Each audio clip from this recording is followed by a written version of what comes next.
Before we dive into tonight's story, make sure to subscribe to the channel and hit that bell button like you're ringing for room service at a 5-star hotel. Trust me, you won't want to miss what we've got cooking. Working the graveyard shift as a cop sucks for a myriad of reasons, chief among them being the eeriness of the night. Now, saying that might make me sound like a baby considering that I'm no small dude, but it's true. Something about being stuck in your car with no human life in sight has an almost alien feeling to it. I'm sure it would help if I lived in an area that wasn't as heavily forested as Wyoming, but as it stands, if there's a light on near me, I almost can't see it with how dense the foliage is. Most nights there's nothing to do, so it's just me and the silence. I usually take the time to catch up on a show I'm watching or finish a book. On the off chance I do get a call, it's always something small, like a wellness check or a suspicious character outside a bar. I'm always happy to take these calls, though, as it gets me back towards populated areas rather than some gravel road where they have me scouting for speeders. It's not an exciting job, but it pays the bills. It happened 2 days ago, on a relatively warm night. I was working my first night shift in a while after getting back from vacation. Jimmy, the officer who replaced me while I was out, told me that he finally understood what I was talking about when I said it was creepy. I chuckled, assuring him that I would take over for a while and advised him to bring something to do next time to keep his mind off it. If anyone were to understand what the transition from day to night shift was like, it would be me, so I tried to make him comfortable. After all, if he started taking them more, I wouldn't have to sit in the darkness as much. He handed me the keys, and I had an idea. This was the only night shift I was scheduled for that week. Why not make it a little more bearable? I decided to invite him along. He could either sit at a desk all night in a dimly lit precinct with only one other person. Honestly, I don't think the blinding white walls of the station are that much more comforting than the darkness, and I think he agreed because he accepted the offer pretty quickly. We parked on one of our designated hiding spots and settled in, watching some shitty horror movie and cracking open a few beers. Sure, we shouldn't have been doing that, but who was going to arrest us for it? We weren't small guys either, so it would take more than a couple of beers to get us tipsy. We also didn't expect to be moving much until my work phone rang. I sighed, rubbed my eyes, and answered it. It was already 3 a.m., so at least we'd made it halfway through the shift before something happened. I immediately heard giggling on the other end. I said hello a few times and was about to hang up when I heard a voice on the other end of the line. It was Brian, the only other officer on duty that night, and he was in charge of manning the station's phone. Usually, he was as monotone as a depressed robot, so to hear him laugh was already weird. "Hey Tom, how's it going?" "I can't complain. Just living the high life with Jimmy here. What's up?" "You're not gonna believe this shit. I got an emergency call from the old AMEC factory on McCaben Road." "How? That place doesn't have any power, or phones even." "That's why I'm laughing my ass off. The person who called said they broke into the place to try and steal equipment, and now they're somehow stuck inside." It was silent in the cruiser for a second. Jimmy and I slowly turned to look at each other, and then, almost simultaneously, we burst out laughing. "You're shitting me." "I'm dead serious. When I got the call, I almost pissed myself trying not to laugh at the poor bastard." "I'm about to piss myself right now. Hell, I think Jimmy already did." Jimmy jokingly slugged me in the shoulder as Brian began to talk again. "Anyways, do me a favor and go and help the guy get out of there. It's your choice whether you want to arrest him for trespassing or not, but he's had a bad enough night as is by the sounds of it." "We'll take care of it. Beats giving another speeding ticket. I don't know if I'm going to be able to keep a straight face, though." "I sure as shit wouldn't be able to. Give me a call back if you need backup, all right?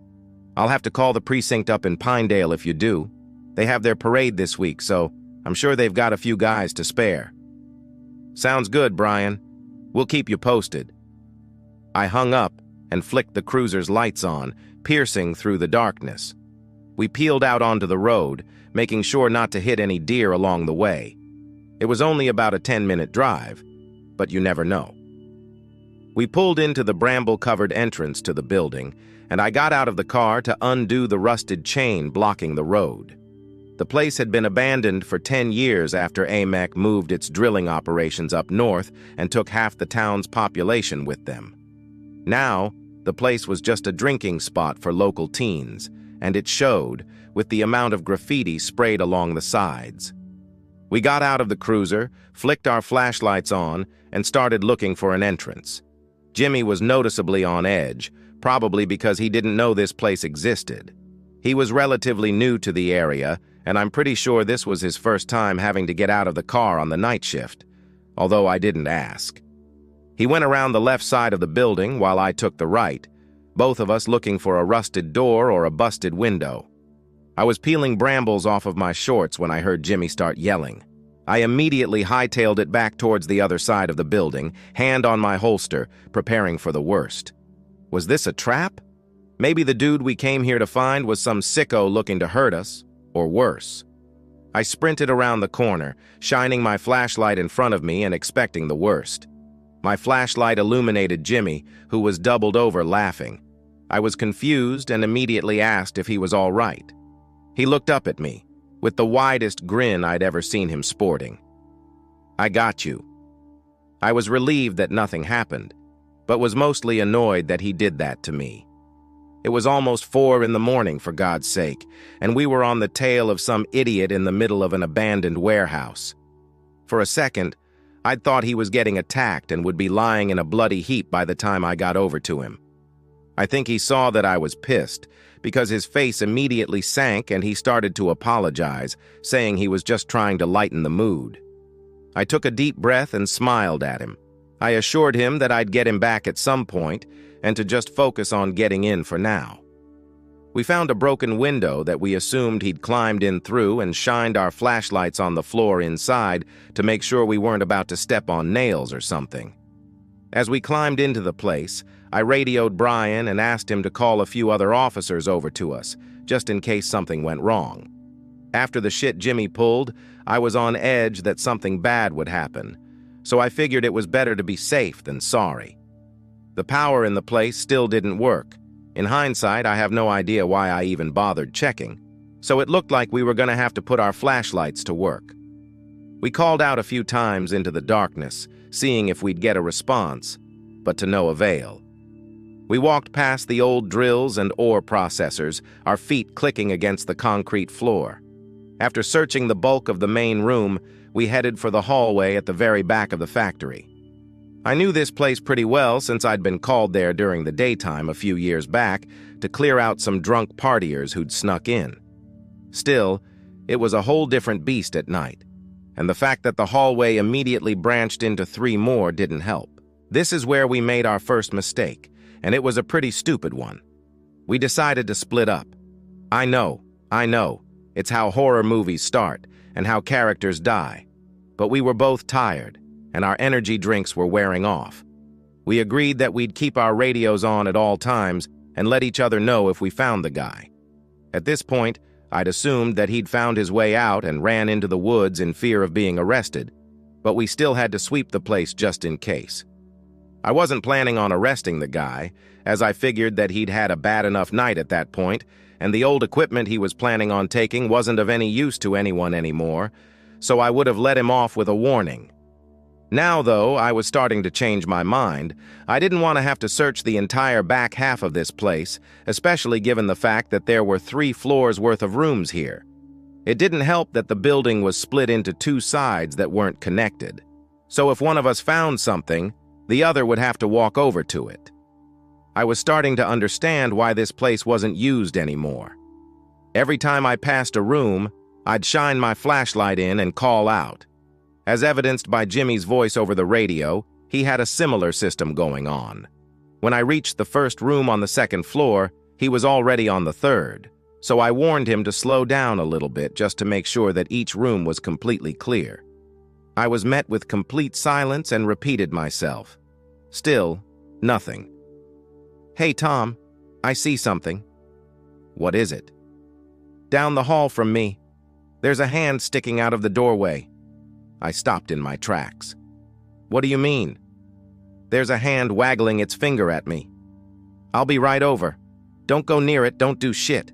Slowly back up, in fact. I started towards the stairs, admittedly slower than I should have. At this point, I was creeped out, but the rational side of me was still telling me that someone had gotten stuck and was motioning for Jimmy to come closer to help them. When I reached the first floor of my building, the other side of me started screaming at me to get moving, and that's the side I started listening to. As I approached the entrance to the other building, my radio suddenly erupted. "Tom!" "What? What is it?" "There's a face! Someone is looking at me!" I didn't respond. I just broke into a sprint towards the access door at the end of the hall. I grabbed the handle and pushed. It didn't budge. I rammed my shoulder into it, screaming Jimmy's name. Behind the door, I heard faint yelling.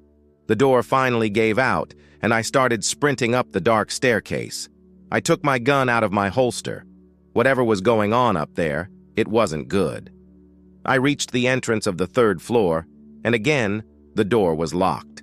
I bashed my shoulder into the door once again, calling his name. This time, though, there was no response. No screaming, just silence. I drew my pistol and unloaded almost the entire clip into the lock. The door still didn't budge. Something had to be blocking it from the other side. I slammed against the door so hard that things started flying off my belt. First my knife, then my taser, then my flashlight. I stopped for a second to pick it up, but it just kept rolling until it hit the edge of the stairwell and fell. I couldn't see shit anymore, but I didn't have time to go get it.